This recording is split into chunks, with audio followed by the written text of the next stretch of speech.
saudara pemirsa, sebelum saya menyampaikan firman untuk saudara-saudara sekalian, saya ingin menyampaikan sebuah lagu kiranya menjadi berkat untuk saudara-saudara sekalian.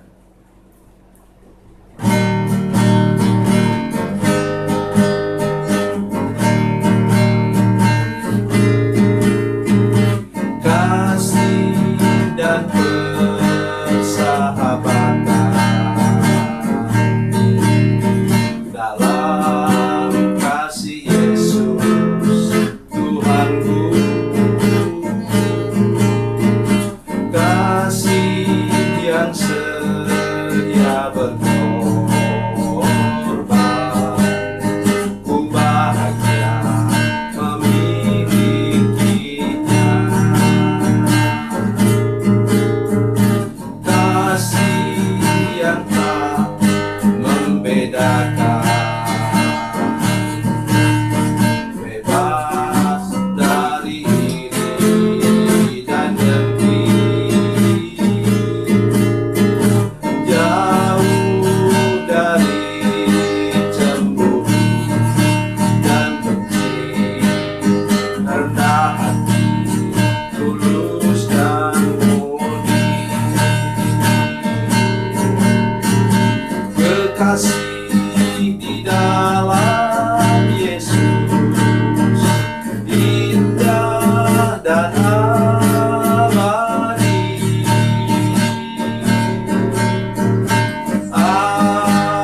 Anugerah dari Tuhanku di dalam kasih dan darahnya.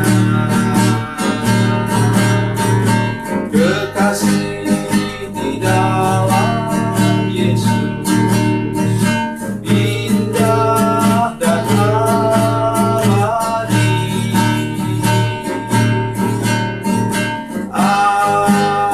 Anugerah dari Tuhanku di dalam kasih dan darahnya.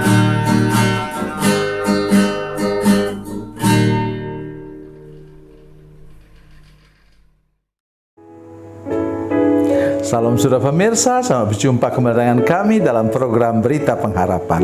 Saudara pemirsa, kalau kita merenungkan firman Tuhan mengenai janji-janji Tuhan, terutama janji pemulihan, maka katakan iya saja.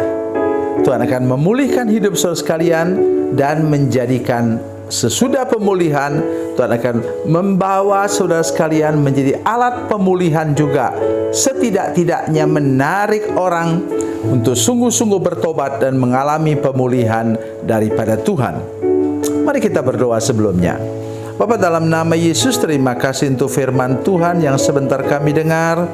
Kami tahu Tuhan sedang melakukan hal-hal luar biasa dalam gerejamu, juga di gereja kami masing-masing, dan Tuhan menolong kami untuk mengalami lagi lawatan Tuhan ketika kami mendengarkan firman Tuhan ini. Terima kasih Tuhan, dalam nama Yesus, haleluya, amin. Saudara pemirsa, mari kita merenungkan firman Tuhan dari Perjanjian Lama, kitab yang terakhir, kitab Nabi Maleaki. Demikian kata firman Tuhan, Maleaki pasal 4 ayat yang kedua. Maleaki 4 ayat 2. Tetapi kamu yang takut akan namaku, bagimu akan terbit surya kebenaran dengan kesembuhan pada sayapnya. Kamu akan keluar dan berjingkrak-jingkrak seperti anak lembu lepas kandang. Amin. Kalau saudara membaca Yohanes pasal 5, saudara ketemu di sana dengan orang yang patah sayapnya, lumpuh kakinya selama 38 tahun. Penyebabnya kata pasal 5 ayat 14 itu adalah karena dosa. Itulah contoh paling jelas di mana hidup kita saudara sekalian menjadi lumpuh dan sayap kita patah, tidak bisa terbang lagi oleh karena dosa. Pesan firman Tuhan hari ini nomor 1 ialah bertobat dengan serius, buka hati terima Yesus, dilepaskan dari kutuk, maka Tuhan akan menyembuhkan sayapmu dan engkau dapat terbang tinggi kembali, melayang-layang di atas awan, di atas semua badai kehidupan dunia ini. Itu yang pertama. Yang kedua, diberikan contoh tadi dengan itu anak lembu lepas kandang. Apa yang membuat engkau terkurung selama ini? Bisa jadi mindsetmu, cara berpikirmu, logikamu yang selalu negatif. Melihat orang buat ini negatif, melihat orang berhasil kita sedih. Tapi kalau melihat orang malang, kita kemudian bersuka cita. Hati-hati, hati-hati. Itu dapat mengurung engkau, menjadi pagar keliling yang mengurung engkau. Hati yang begitu juga negatif. Hati yang suka menyimpan iri hati, dengki dan cemburu, menyimpan akar pahit, luka batin dan dendam. Itu seperti pagar tembok.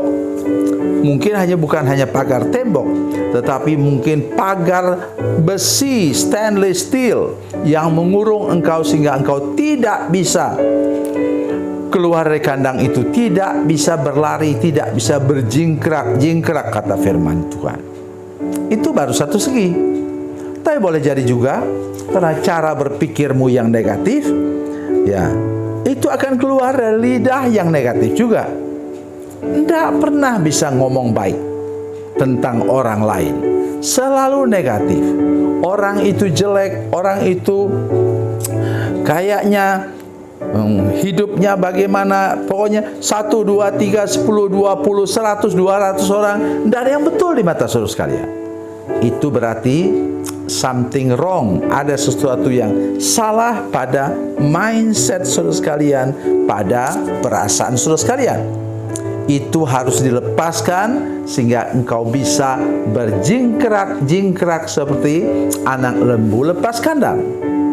Itu kata kuncinya ialah hancurkan semua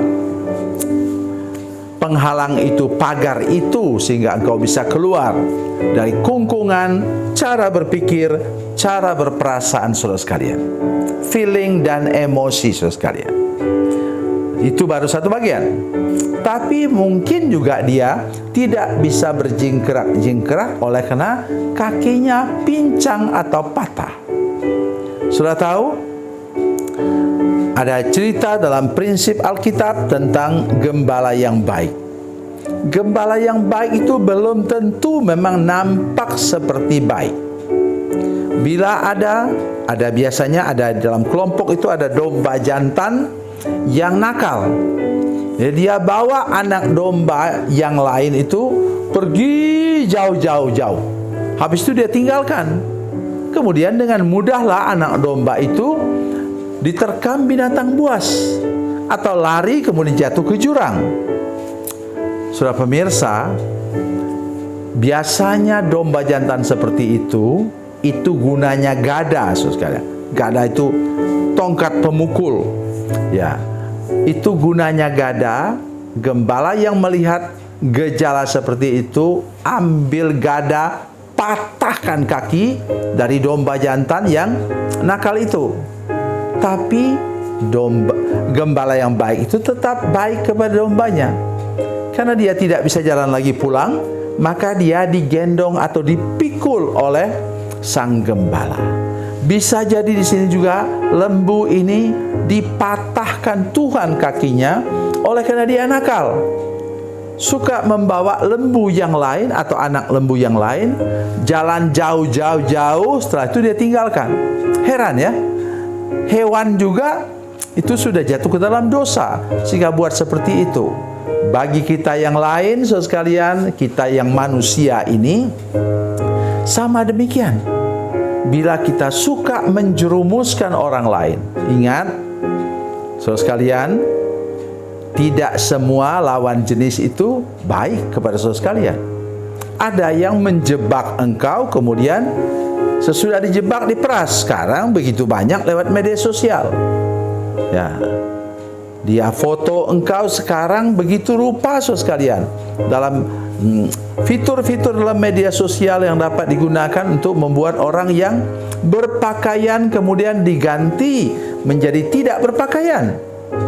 Saya mohon dengan hormat kepada saudara sekalian yang mendengarkan program ini, mari kita menjadi domba yang baik, lembu yang baik, dan juga menjadi burung raja wali yang dipulihkan Tuhan karena kita serius bertobat, serius mengikut Tuhan, dan dengan demikian kita bukannya menjadi kutuk tapi menjadi berkat bagi banyak orang lain. Tuhan Yesus memberkati, Tuhan Yesus baik. Mari kita berdoa.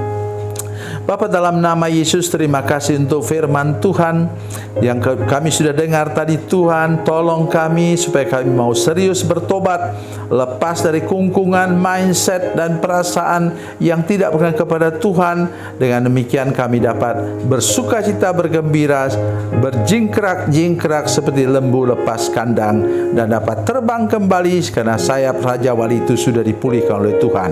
Terima kasih Bapa di surga. Dalam nama Yesus kami berdoa dan bersyukur. Haleluya. Amin.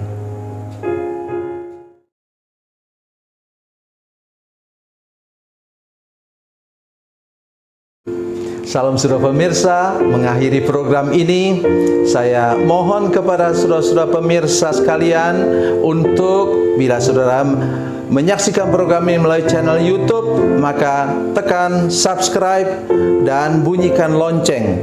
Dan bila saudara menyaksikan program ini melalui channel Facebook, tolong saudara-saudara sekalian tekan like dan juga komen. Dan demikian pula bila sudah menyaksikan program Makanan Bergizi hari ini yang tertulis, maka tekan yang sama juga, tekan like dan tekan komen. Dan tolong saudara-saudara sekalian untuk membagikan program ini, share program ini di channel saudara-saudara sekalian supaya lebih banyak lagi orang diberkati melalui program ini. Tuhan Yesus memberkati, Tuhan Yesus baik.